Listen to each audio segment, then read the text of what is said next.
you love or loved what you do? Well, that is what I would expect from a bunch of people coming to a motivational night. But in my experience, there are a lot of people out there who do not love what they do. They may like it, they may tolerate it, but they do not love it. And there's a lot of people out there who just work because they have to. It's a means to an end. It's how they have a comfortable lifestyle.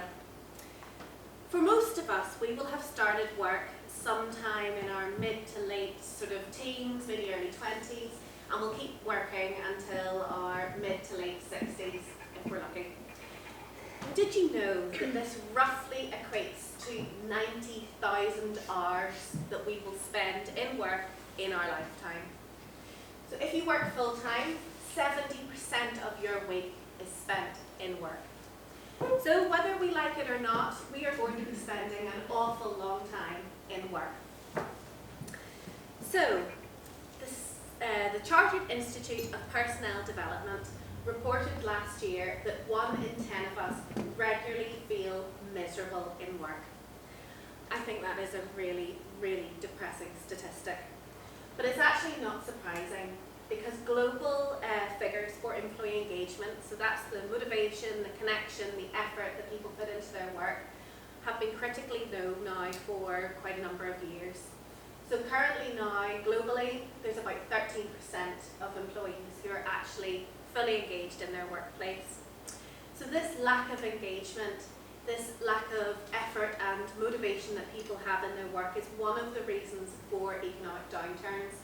Because organisations who have a high percentage of people who are disengaged, these people aren't working to their full potential, which means that the organisation is going to be less productive, and this impacts on their turnover and then ultimately the profits as well.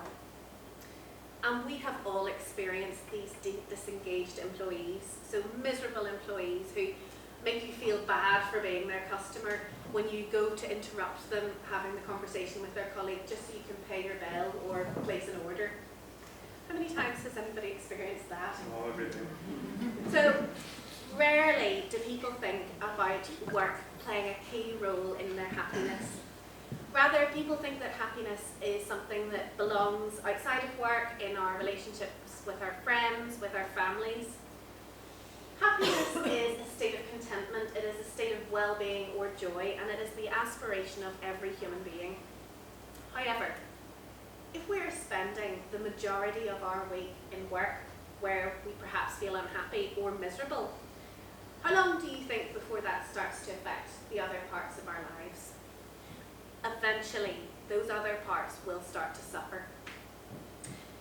People are whole people. We bring our whole selves to work and we bring our whole selves back home again at the end of the day.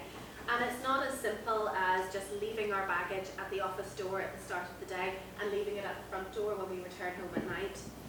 No, our feelings have no on and off switches. They don't know those boundaries. So after some time, how we feel at work will start to blur into how we feel at home as well. And if we're carrying around those strong feelings of resentment, of misery, of anger about our jobs, then this is going to negatively impact and bleed into what's going on at home as well and our interactions with our loved ones. It's not exactly enjoyable spending time with somebody who is moaning about their job. It's much nicer to be spending time with somebody who's content, who's passionate, who loves what they do. We all know the terrible statistics about the prevalence of mental health, particularly in Northern Ireland. Anxiety and depression are on the increase, and we can't save being happy just for the weekend or for retirement. Any job that causes us to feel miserable was going to have a detrimental impact on both our physical and our mental health. The World Happiness Report, which is a global study into happiness, has looked and has reported that the single most important determinant of individual happiness is mental health. And 10% of the world's population have either clinical depression or an anxiety-related disorder. Why are you going to do a job which is going to make you feel miserable? Jobs which induce a heavy amount of stress and have a risk then of causing us heart attack and causing us stroke. In Japan, they actually have a term for working yourself to death. It's called karoshi. Did you know that the most common day of the week to have a heart attack is a Monday? And that statistics show that you're more likely to have a heart attack in the morning. We can't live our lives dreading Monday mornings. I have always been a strong believer that when it comes to happiness in work, you have a choice. You can either choose to be happy and get on with the job in hand, or you can leave and go and find something that you would rather do. And I have had some interesting jobs in my time. Once when I was about 15, 16, I worked for a vegetable packing factory. And my job was to cut the mustard cress off the sods of soil. Really was not the most riveting of jobs, but I found some way to keep motivated and keep positive about it, and I became the top mustard cress cutter. And they actually used to wait for me to come in to cut the mustard cress. I recently watched a TED Talk with Sean Acor. He is a Harvard professor, and he talked about the happiness advantage.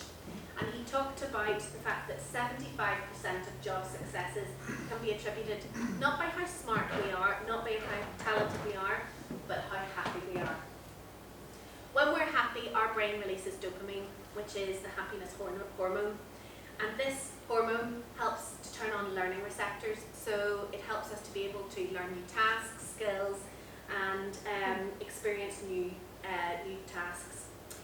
So we actually become smarter. We become more productive, more energized, and more creative. We owe it to ourselves to be happy. I know that that is not always an easy task, but we do have the opportunity to create that destiny. In 2016, I became unwell. I had had postnatal depression after my first child was born, Lucy. And despite trying to hold things together, after my second child, Poppy, my mental health started to deteriorate again. And it got to the point where I was really struggling to deal with really anything, just even the simplest of things. And eventually things became too much for me. I felt so consumed, so overwhelmed, and so in despair that I just didn't know how to pull myself out. At that moment, I couldn't see past myself. I couldn't see beyond the overwhelming feeling of complete and utter misery. And I just didn't want to keep going. I couldn't talk to anyone. I felt uncontrollably angry and worn out and sad all at the same time. I just had really hit rock bottom. From then onwards, for around the next 18 months, I slowly tried to rebuild myself. And I needed to really reassess everything that was happening in my life.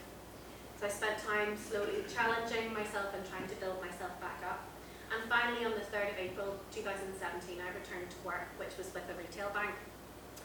It was a really slow and hard process. I was really nervous. The confidence that I had before had completely gone. But I loved my job.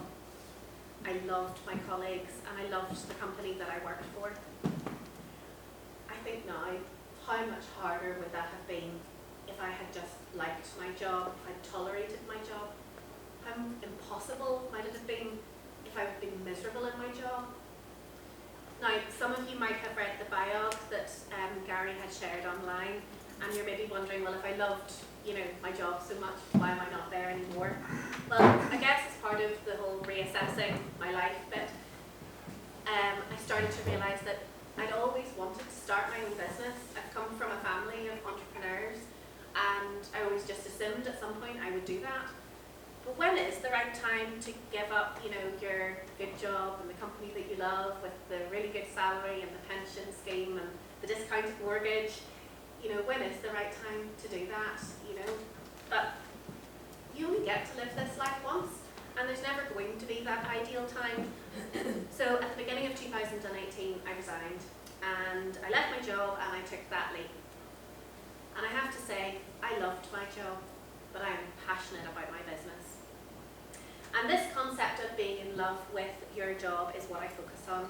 I help businesses create happier workplaces so that their people and the business can thrive. Because people who are happier attend work more regularly and are more productive. It is a moral imperative that we create workplaces which reduce psychological harm and amplify happiness. It is really awful to think about anybody who's feeling miserable and in despair about anything, but they should not be thinking about that about work. Nobody should feel miserable going to work. So the last couple of years for me have been a real roller coaster with some lows, which, as I've said, I really struggled to get through. But now I've got a successful business. I've just had another baby, Tom, who's 4 months old. Yeah, timing was great. Start a business, have a baby. But these things happen. I still struggle with my mental health at times, particularly at the moment with the sleep deprivation, thus the cards. But I know I'll come through it. And it really helps to be doing something that I feel so strongly about. Being happy at work doesn't take away the bad days, but it certainly helps you to cope with them. It helps you to mix that rough with the smooth. So work can add so much to our lives, so much enrichment. It gives us purpose, meaning, connections, financial independence, and a sense of accomplishment. Why would you put yourself through the misery of doing something day in, day out that you hated? We owe it to ourselves to be happy at work. Thank you.